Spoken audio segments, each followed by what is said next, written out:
Behind every successful endeavor in life is a relationship built on trust. Welcome to The Trust Doctor, restoring trust and enriching significant relationships. A podcast focused on helping you nurture healthy relationships. Join thought leader and world-renowned expert on relationship and empowerment coaching, Dr. Patty Ann, and her special guests every week for insightful and meaningful conversations filled with great takeaways that will help you build healthier business partnerships and happier romantic relationships. Are you ready to restore trust and enrich the significant relationships in your life? The Trust Doctor, Dr. Patty Ann, is in.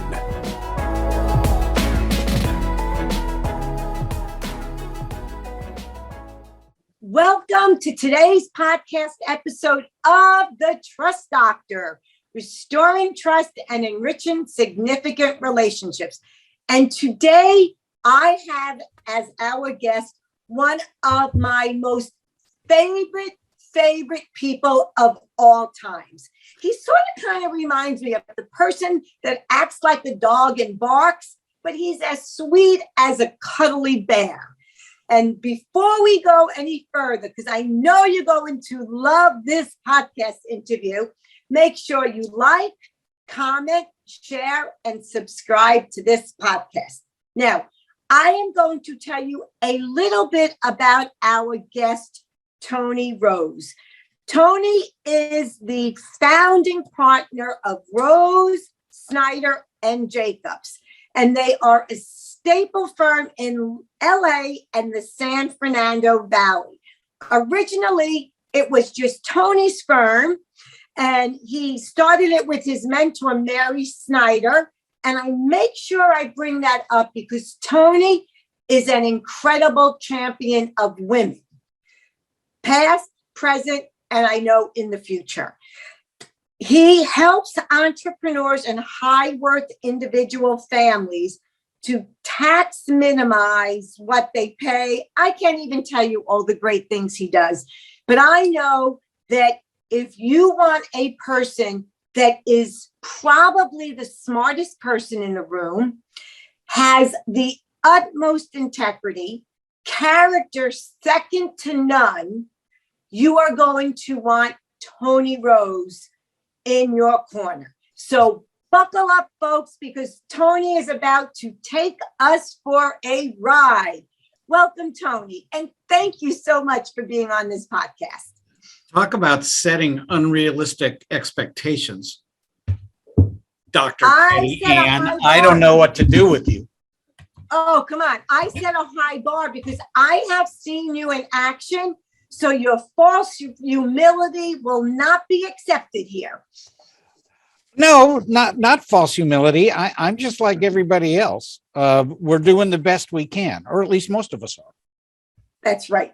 Okay, so Tony, tell us a little bit about your story, how you got started. I know a little bit, but it is a fascinating story of growth where your focus, and this is why I am so happy you agreed to be on this podcast, because you are a true champion of relationships, the relationships in your personal life, the relationships for your clients, and the relationships with your employees. So I would love you to speak to that because it has differentiated you from the pack. Okay. Little bit of background. I was engaged when I entered in college with my high school sweetheart, and I was going to be a history teacher. I wanted to be a history teacher. I love information. Really? Oh, yeah. I did not know that. Oh. Yeah. And so I was getting ready to get married. I was 19 years old, and I went to the counselor at the University of Southern California where I was going, and she said, "Hey, you need to take some electives." And I said, "Well, what will I take?" She said, "Well, you can take anything you want." I said, "Oh, how about accounting? I don't know how to balance my checkbook." Now, I don't know if anybody anymore balances their checkbook. In those days, you had to balance your checkbook against your bank statement. And she said, "Oh, that's a good idea." And I went into one of these. Yeah, one of people those. still One have of those. checkbooks. But I go on the computer now and I can see what checks have cleared and haven't cleared, and I kind of know what's going on with my checkbook. So I confessed I don't balance my checkbook anymore. Because you don't have a checkbook, truth be told. You have an Well, online. I do have a checkbook right back there. I got a checkbook. So I changed my major to accounting because I took that first elective class, and the instructor I had, he wasn't even a professor, was a man by the name of James Pratt, who had just come from public accounting industry, and he was absolutely on fire. He was on fire, Dr. Patty Ann. And he loved accounting. And it made sense to me. It was easy for me. And I've always been a person that wants to do things easy. And so I changed to accounting, became an accountant, got married, and off I went. I was originally an auditor at a place called Grant Thornton. It was before it was called Grant Thornton. It was called Alexander Grant and Company. And I was crappy, really crappy. Remind me to discuss with you the rule of crappy at some point in time, Dr. Patty Ann, because I think that's important for everybody. But I was crappy. And they fired me after 7 months. No way. Oh, yeah. Oh, yeah. And that was the greatest thing that ever happened to me. The greatest. After 7 months, fired, newly married, a lot of bills, no job, scared out of my mind. And I called my old accounting professor, whose name was Jack Larson. And I said, gee, I'm out of a job. I don't know what to do. And Jack said, let me get back to you. So I dropped a dime and he answered the phone. So and for people listening that might be a little bit younger than us, dropping the dime, Tony is referencing the old school payphone. Continue. That's true. The old school payphone. So I dropped a dime. He answered the phone. He did not have to answer, but he answered that phone and he said, let me get back to you. And he made a few phone calls and he connected me to the rest of my life. I didn't know it then, but what I learned afterwards is that the power of relationship is more powerful than money. And that's really the lesson that you know, of course. And hopefully the people that are listening and watching this podcast will understand. Relationship, I think, trumps everything. Can I use the word trump anymore? You can use whatever word you want, Tony. Thank you. So relationships trump money. More important than money. Jack Larson was a very interesting man. He was maybe one of the most hated faculty members on the University of Southern California campus. But during the Kent State era, which was 1970, I think,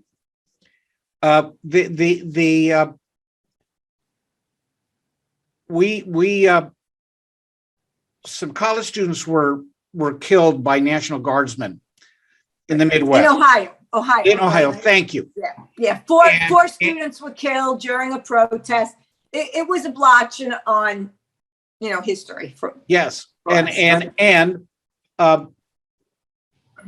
the university campuses, they didn't erupt the way we've seen eruptions, but people went on strike and it was a big deal. And myself and friends of mine invaded the faculty center at University of Southern California, and we did a sit-in. I am learning a whole new side. Oh, he's got a little bit of hippie in him. Keep going. I'm taking notes. A little bit. I was a short-haired hippie. The thing is that Jack walked up to us and he recognized me because I had already been in one of his classes. And he said, I don't understand what you guys are so upset about. He said, why don't I take you to dinner? And I want to talk about it. And he took us to dinner. Well, it was a free meal. Free meal. We went. I had steak and lobster at a place called the Los Feliz Inn in Los Angeles. It was the greatest dinner I'd ever had. And we talked with Jack, and he became very human to me. And he became a good friend of mine. And I became a friend of he and his wife, who is still a client of ours to this day. Wow. I will not charge her a penny for anything. Now, this relationship created a snowball effect for me. Going to the firm I went to was called Tilly & Roth, and I met Mary Snyder, who saw something in me and became my mentor, my trainer, and eventually my business partner. All because actually of a sit-in at the Faculty Center at University of Southern California and the power of relationship. I think I'm being long-winded. No, I think actually I love that story. And I think it's not just because of what you described, but I think it also speaks volume to who you were as a student and a person.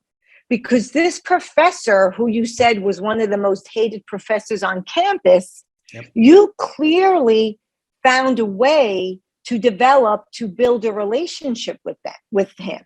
And I know you've continued that throughout your career. So take it from there. You mean progress the career or talk more about relationship? Relationships as it's impacted your career. Well, it's always about relationship. I think that for an accountant, losing a client is almost a lot harder than getting a client, because it's so inconvenient for people to change accountants.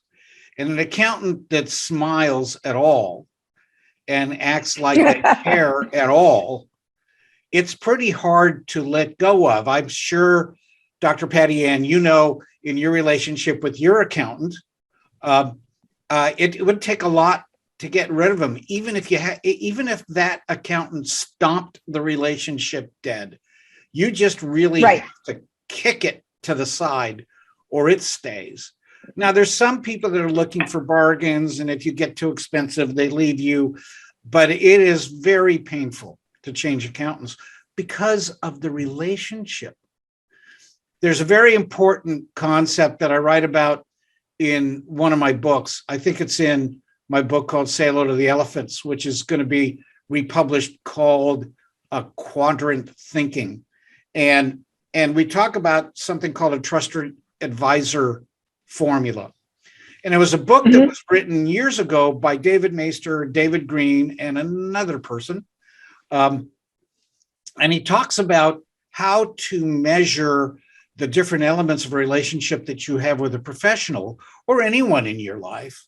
And he said it was a matter of 4 different elements. The 4 elements of that are these: competency, reliability, intimacy, and the concept of self-orientation. And in that, you can create a formula. If you add, if you would grade your perception of someone on a scale of 1 to 10, and if you grade it 1 for competence, 1 to 10 scale for competence, 1 to 10 for reliability, 1 for your intimacy with that individual, and then you divide it by a score of self-orientation, you get a trusted advisor. What would that terminology be? Quotient. By the way, I almost flunked Dumbbell Math at University of Southern California, but I'm a very successful accountant. Wait, what kind of math did you say you almost flunked? Dumbbell Math. Dumbbell Math. Should I know it? Are you being sarcastic? What is Dumbbell Math? Dumbbell Math was the most elementary course in math I could take to be able to graduate university. It's literally called dumbbell math. Like No, everybody I listening. call everything. I call everything something else. You know, I thought maybe it was just me being the dumbbell. Okay, got it. It was like math minus 101. So, you know, taxes is as much arithmetic as it is math. In fact, wait a minute, before you go there, I want you to go back to what was number 4, self-orientation. Say more about what that is. Like we know what the other 3 are. Let's think of self-orientation scale of 1 to 10. 10 being the most self-oriented, 1 being the least. Now, by the way, I don't believe anyone that you hire has no self-orientation. They would like to get paid. If you hire them to do a job, they like to get paid. So your college roommate who loves you, who cares about you, and who you would hire and gives you an incredible discount probably has a self-orientation of 2. The proverbial used car salesperson might have a self-orientation of 8. So if you can think about those relationships. Okay, so any professional you would hire probably has a self-orientation of between 4 and 6. There's some professionals you hire whose answer to you is always on the side of spend more money on me. Mm-hmm. There's some professionals you hire who's really trying to look after you, but if you don't pay them, they ain't going to like you very much. Maybe that's a 4. So that's self-orientation. I talk a lot in my books and in my podcasts, which is called Go Beyond Numbers, about the concept of the trusted advisor formula. I think it's very powerful. But that really is all about relationship. If you get a sense that you can be intimate and tell people stuff, your sense of intimacy with them is high. If you think they don't care about you and you don't want to bother with them and they're just there to get the job done, it might be, by the way, it might be someone that comes to your house to fix something. They probably don't care about anything but getting the thing fixed and getting out of there.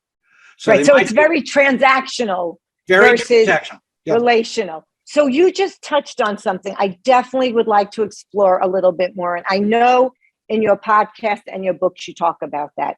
So you talked about intimacy, right? And your trusted advisors. And for the listeners, I know plenty of people in the Genius Network that are very smart people. There are many advisors in it. I have never heard anyone say anything other than flattering things about Tony and how trustworthy he is and how much he volunteers his time for others because he is relational. But you just said something that I think is important for you to talk a little bit more about because you don't hear financial people talk this way, Tony.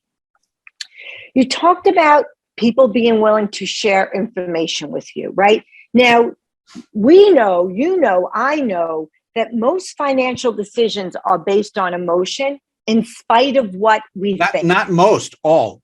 Oh, okay. Well, I always figure sometimes feel like I have to throw out that caveat, but you're right. And so you have learned the art, you have mastered the art of developing a relationship where you can create an intimate relationship with people because you have found a way for them to be able to trust you with their most vulnerable aspects of themselves. So that vulnerability is key to becoming trusted. How do you do that? I tell everyone in this office that there is only one question that a client has. Only one question. That question is, do you care for me? Do you care for me? Ultimately, any professional and their client, the strength of that relationship rests on the belief by the client that that professional cares about them. To the extent that there's a belief that by the client that the professional doesn't care, the relationship's not very sticky. It's very transactional. And I think, and I want to get back to the concept of actions and decisions. Please. Every decision is emotional because you might know everything about it. You might be able to get it all settled in your rational mind and have the capability to execute. But anything you do, you have to want to do. Now, I think there's bodily involuntary responses. So, okay. I think we know what you mean. Yes. Yeah. But in the end, every decision is a volitional decision. It's emotion. So I believe everything is emotion. Even the IRS agent operates on emotion and perception and their reaction to their perceptions. And once you understand that, it helps you be tolerant of what's going on around you rather than raging at the chaos. And I don't know, Patty Ann, don't you think in this world, especially over the last 2 or 3 years, all of us find ourselves in chaos? And raging. A lot of there's a sense of rage around us. Out of control rage. Look at the incidence of road rage that's going on now is really quite alarming, but that's because of a loss of control. Correct. But the very knowledge that things are in this world that we cannot control, but what becomes grounding is understanding what it is we can control. What can we control? Now, one thing we can control is the quality of our relationships with the people that we love, with the people that we respect, and even with the people we hate. It is a funny thing. I play golf, and I play golf with a regular group of people whose politics are almost diametrically opposed to mine. Listen, we can control what we can control. What we can't control, let it go. And that's the truth. So we go play golf, and we have a very nice time, and we even talk politics. You on the golf course, or all the time. Because none of us, very few of us have really good shots, so we can't say good shot. But we can talk politics, and the ability for us, and we love each other. So the ability for us to respect each other's political positions is something that we've forgotten. We can control how we react to others' political positions. We can decide that people's political positions are out of malice to us, which absolutely is untrue. It really is all about them. Well, if you believe it's all about them, then you can control how you react to them. And that's all about relationship to yourself, in my mind. Continue, because people listening to this never expected this from a CPA. So go along that line, go deeper into that, because it is so true what you're saying, right? The way people react to us is about them, not about us. But you can control how you react to them Yes. reacting to us. Yes.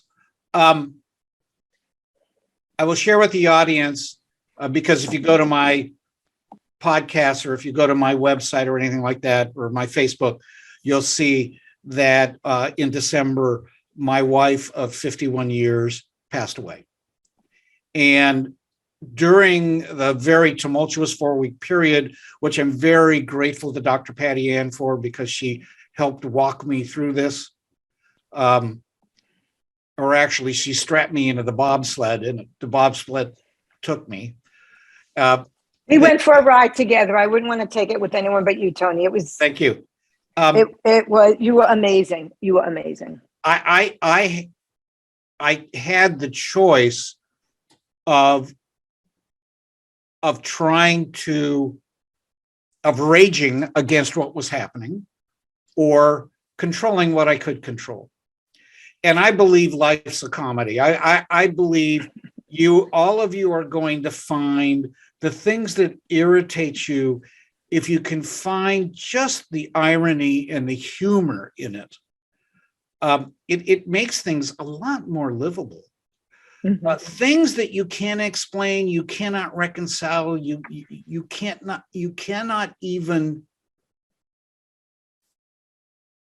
The word is not accept. I think accept is a bad word, because you have to accept what happens. You can't even fathom it. You can't even fathom it. But I think what you're saying is, if you don't laugh, you'll cry.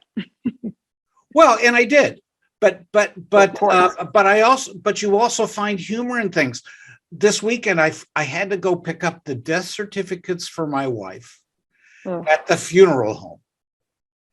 And as I was trying to navigate my way to the death certificates, there was a terrible accident that was blocking my path.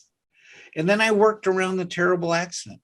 And then about a mile later, there was a huge traffic jam where 3 lanes turned into 1 and all the cars were backed up.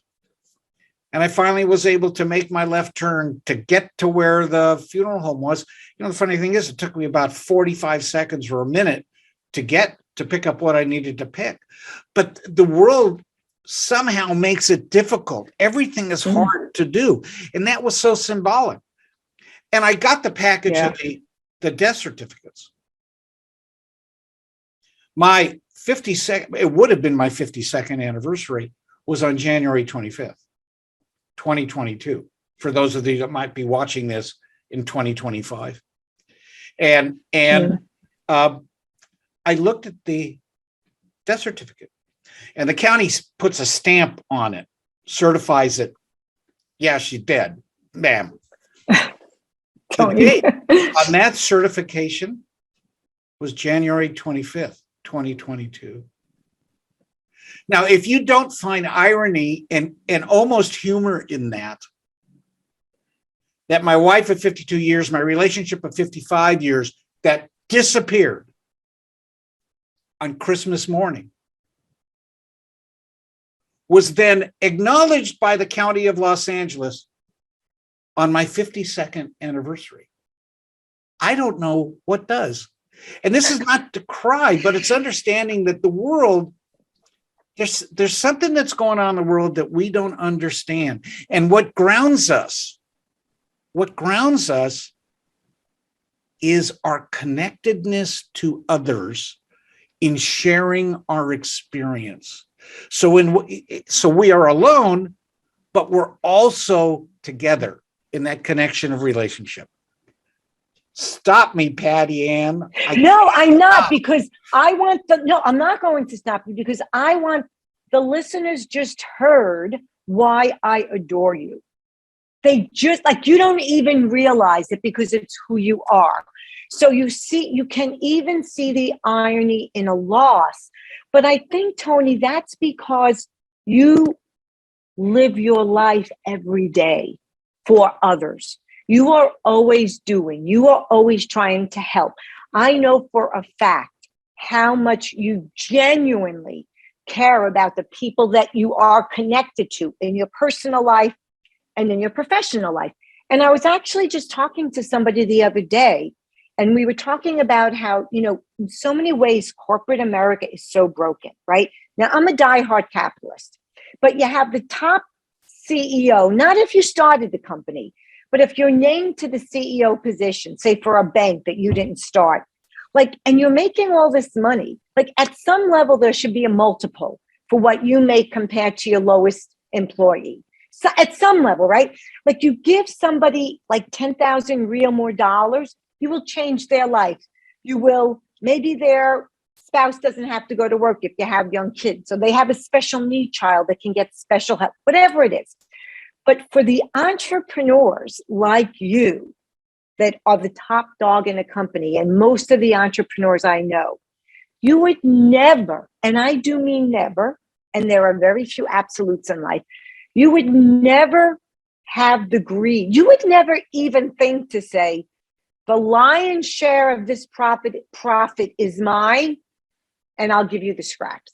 And I think, and I know that speaks to your humanity.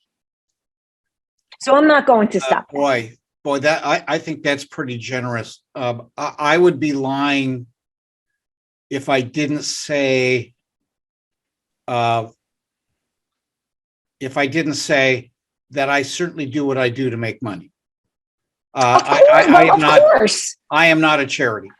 I'm not saying that, and I'm not BSing. I'm not saying it to blow smoke up you. Of course, we're all working to make a living, but you don't look at it just about you. I know you don't. Prove me wrong. Go ahead. Try. Oh God, this is so hard.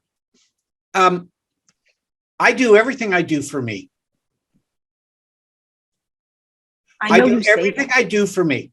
If I do something for somebody else, it's because it pleases me to do it. Okay. And in fact, it pisses me off if I do something because I'm told that I'm obligated to do it. Mm-hmm. And I think for a lot of entrepreneurs that react in much of this political environment, I think that they react because they are nice because they want to be nice, not because they feel obligated to be. Mm-hmm. They're generous because it pleases them to be generous, not because they're obligated to be generous. In fact, the very definition of generosity has to do with volitional action. So I am selfish. Everything I do is for myself because I'm choosing to do it. Now, maybe if I'm in communist China, I end up having to do stuff that I don't want to do. But thank God where we are in the place in the world we are today, most of the things we do because we choose.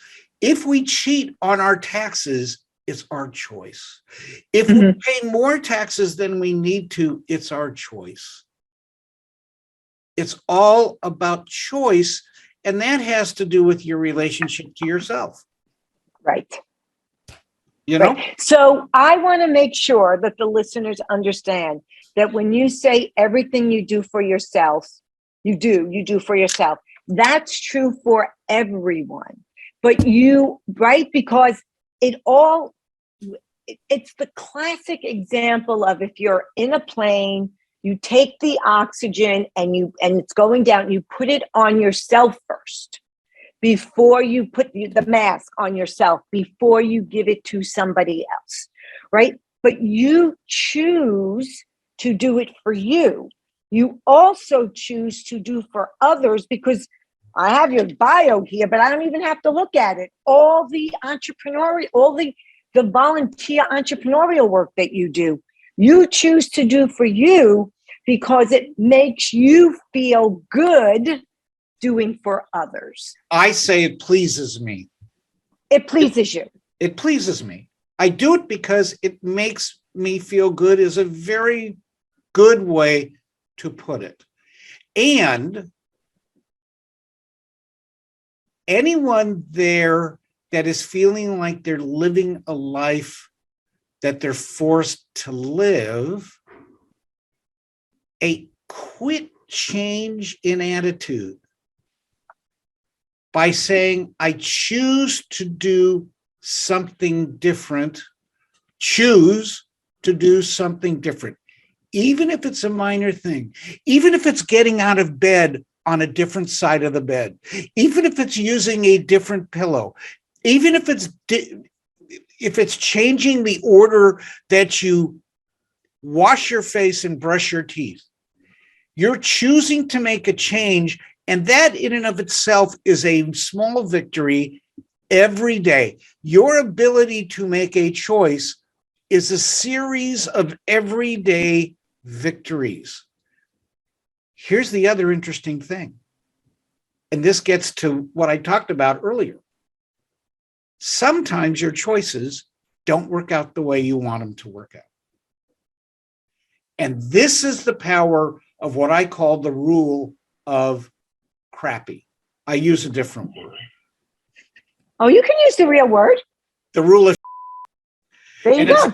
And it's a concept that was revealed to me by a man by the name of Michael Burnoff. And I don't know if you've met Michael, Patty Ann. I haven't met him, but I know who he is. I know you speak very highly of him. Oh yeah, he's wonderful, wonderful guy, and such great concepts.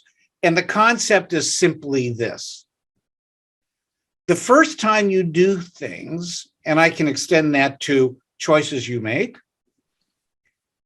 very often, most often, maybe 90% of the time, it's the worst you will ever do it.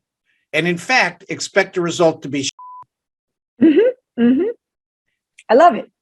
If you know that you're going to do something, the results of which are likely to be shitty, then what's stopping you from doing it? In my life, I have stopped myself for the first 65 or more years in my life. I failed to do things because I was afraid I was going to be shitty at it.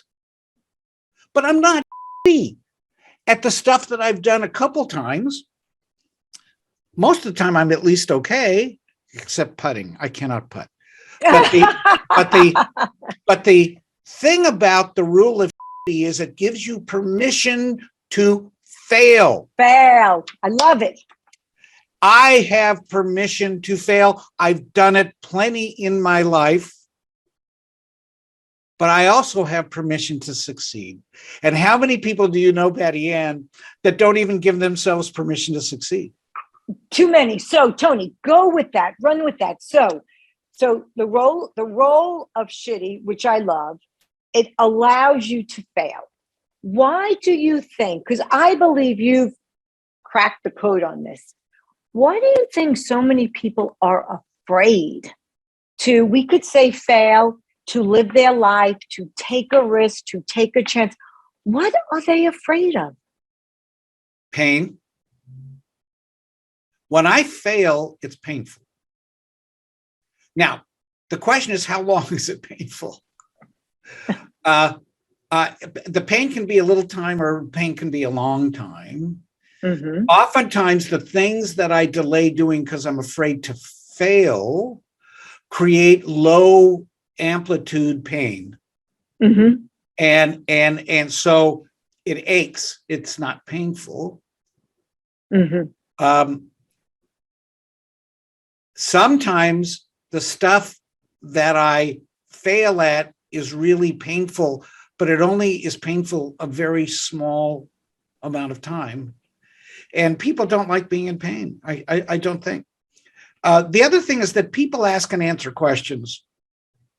They ask and answer their own question when you have no way of knowing what is going to be in the future. So, I just know he's going to be mad. Well, how do you know? Mm-hmm.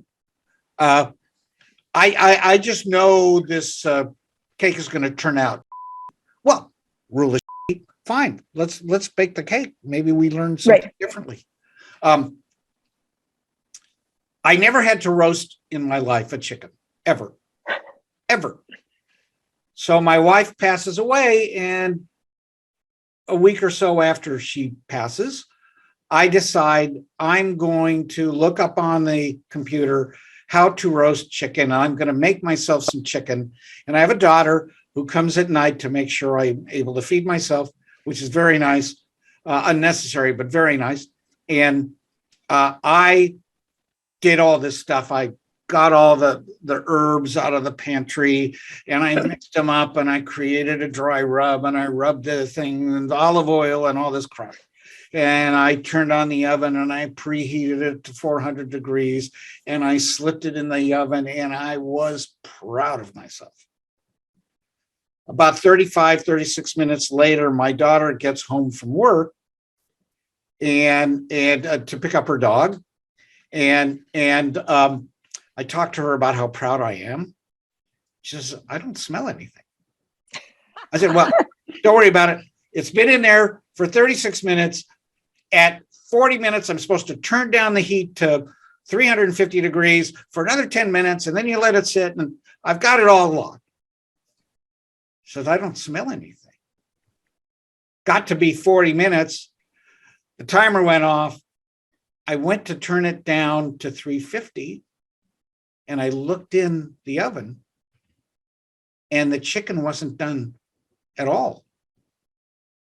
And I said, what's going on? To my daughter, she said, you put it in the wrong oven. You had a double oven. I had a double oven. So that was a painful, embarrassing experience. But you know what? I will remember forevermore, Patty Ann, which oven to put what food in. And the suspense is killing me. How did it turn out? Well, about 40 minutes later, after she put it in the proper oven and then she wouldn't leave until she checked it out, it was okay. Okay.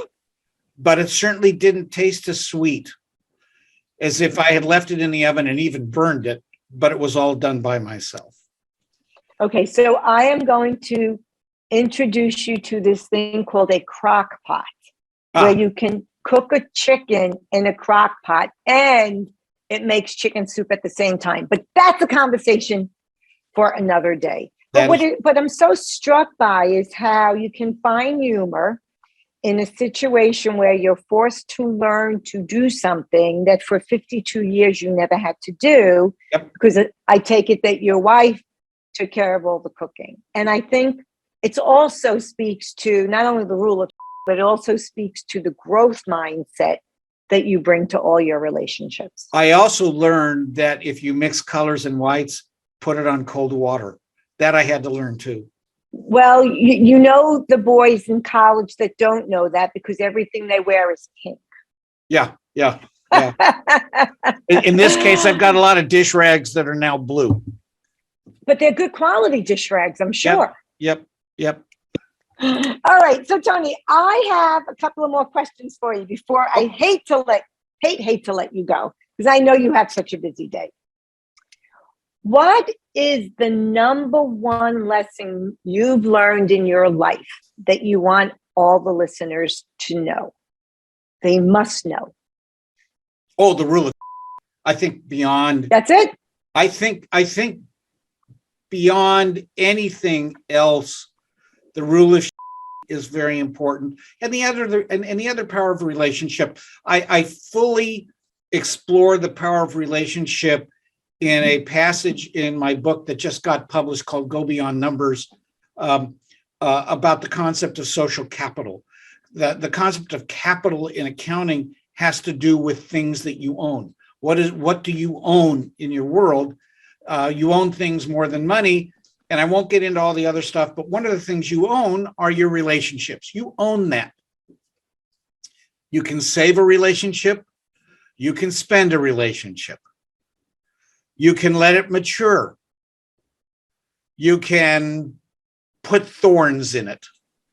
It is yours to manipulate or be selfless. That's the rule of social capital. And I explore the concept of relationship and the different kinds of social relationships that you have. So I was going to ask people how they could find out more about you and learn more about you, but you've got to tell people now, right now, tell them that how they can order that book. You can go to Amazon. It's the Okay. book is called Go Beyond Numbers. You can go to the Tony Rose author page on Amazon and see all the books I've written. Yes, this is not Tony's first rodeo when it comes to writing books. I also have a podcast called Go Beyond Numbers. I think it's gobeyondnumbers.com. And then you can always go to rsjcpa.com, which is the website for my accounting firm, and you can connect to what I'm thinking and what I'm talking about, because we try not to talk like everybody else in the accounting business, and we are on one level dinosaurs, and on another level we're very avant-garde in the accounting business, because we know that our currency, it's not a commodity. Our value is in relationship, not on getting a tax return done or a financial statement done. Well, and I know for a fact that's the way you look at your work. It's the prism through which you look at all your interactions in life. And I can't wait to read the way you just shared. You took relationships and you took money and how you use that terminology. And it's all true, how you can capitalize on it, spend it, waste it, go bankrupt. It's brilliant. It's just brilliant. I love it. I mean, you are so progressive when it comes to this. Other ways we might be dinosaurs, but absolutely ahead of the pack. Yep. All right, last question. Absolute Yes. last question. And this one I really like to personalize. So I'm trying to think of what's the most personal question in this format. If you could speak to any financial person throughout history, anyone that worked with numbers, finance, business, anyone throughout history, who would it be and why? What an interesting question. A financial person. I think I would love to talk to Alexander Hamilton. Hamilton. Okay, why? He was really a Renaissance man and was very, very complex in many, many respects. I am sure on some level he was a perfect. Yes. But also he was passionate. And to me, one of my chief values is passion. There's no sense, and you know this, Dr. Patty Ann, there's no sense in me doing anything if I can't do it passionately. Mm-hmm. If I don't have, I don't know you to do anything not passionate. Yeah. So this was a truly passionate man that was able to look at the world and make sense of it in a very different way than anybody else in his world. He was also selfish. I think he did stuff that made sense to him and was selfish for himself. So didn't he create our current banking system or something? The principles of our current banking system is basically the underpinnings are his stuff. So the whole concept of capitalism was not his concept, but how he implemented the capitalism on a governmental basis was certainly his. He started the first banking system in the United States that was national in scope, and the biography of Hamilton was very, very, very interesting. It also made it possible for me to understand when I watched Hamilton in the theater where everyone was coming from, because it was a great show. But knowing Hamilton's background and all who the players were is very important. Anyway, Hamilton would be a very interesting guy to talk to. I'd want to smoke a cigar with Hamilton, have a cup of whiskey, and just see what he had to say.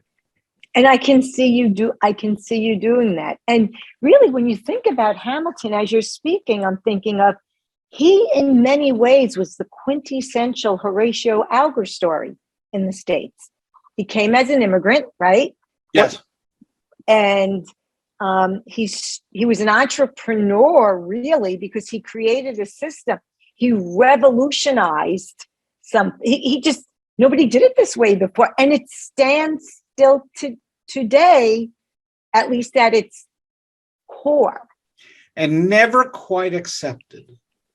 Was always a little outside the crowd, I think, is my sense of him. Yeah, and he self-sabotaged a lot. Oh. Big time. Yeah. So that's what you know what? I don't necessarily like talking finances with anybody. It doesn't rock my world. I mean, that way. Yeah. I don't want to get in. You like the people aspect. Yep. Yeah. Anyone that knows you knows that. I understand finances so that I can help people make sense of their world. I understand taxes so I can help people make sense of their taxes and make sure people don't get arrested. But it's not really a hobby of mine. So I will leave on this note, if I may. So you referenced this earlier, and I know you've heard me say this before. Nobody will care about how much you know about anything until they know how much you care. That's how you grew your business. You put people first, and people feel that.